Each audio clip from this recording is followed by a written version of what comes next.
Hi everyone, this is Where You Are. Chapter 3, The Flight.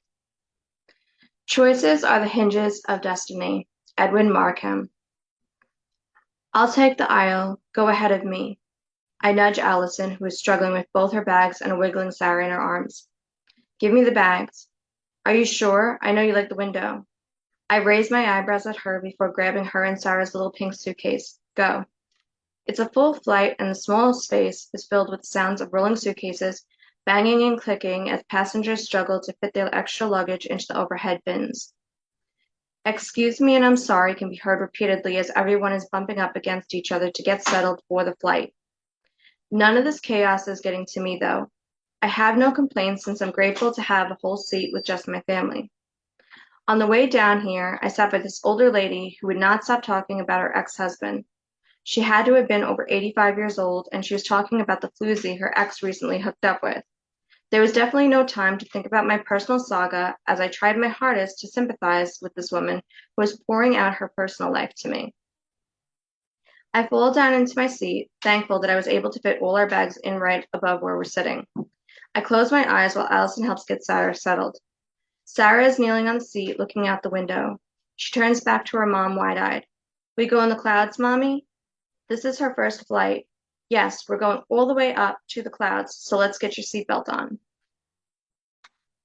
And we fly with the birds? Even higher. Sarah's eyebrows furrow. Okay, but they know we fly too? What, sweetie? The birds. Oh, yes, they know, baby. I want to say hi. Okay, but you have to wave to them in your seat, all right? Uh-huh. The pilot's speaking light goes on. Good morning, everyone. We will be departing soon from Ronald Reagan Washington National Airport.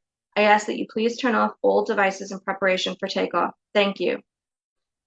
Do you want to drive, my big girl? Sarah nods and Allison pulls out of her purse a little pocket notebook and orange crayon. So how are you doing? Allison looks expectantly over at me. I've only known him for 3 years, Allison. How do I know? She turns in her seat to face me as the plane begins to rumble for takeoff. Is that really what you're worried about? She asks, doubt coating her voice. No, I know. You can always find things to be scared about. I think the better question is, how does he make you feel? Like gold, I blurt without a moment's thought. She tosses one hand in the air and I sigh. I know. I'm sorry, April. I just can't understand why you're pulling back. I saw the way he looked at you when you came for Christmas. That's not just infatuation. He's had other girlfriends. Most of the people have had other relationships before they find the one. He's my first serious relationship. So you want to date more? Her nose wrinkles as if she smells something rotten. No, it's just crazy. Don't you think it's crazy? Honestly, I really don't. I know you love your mom, but I think it's crazy that you got into a new apartment complex that's closer to your mom's house, but further away from Luke. Am I right? It's only 15 minutes away. Please don't psychoanalyze me. She rolls her eyes at me with a grin on her face. Fine, you already know what you're doing. Just please trust me, the things that are right usually don't follow what you hear all the time. You got it right the first time. That doesn't mean there's something wrong. How many people do you know who dated around, got married, and are now going through their first divorce? Yeah. And look at Alex and me. Our whole love story isn't something you hear. Usually, when someone you're crushing on says that you're like a sister, that's it. There's no hope. A chuckle burst from me at that memory. It's true. She always knew there was something more between her and Alex, despite what he claimed when she first let him know how she felt. Just think about it, okay? Yeah. Mommy, I see birds.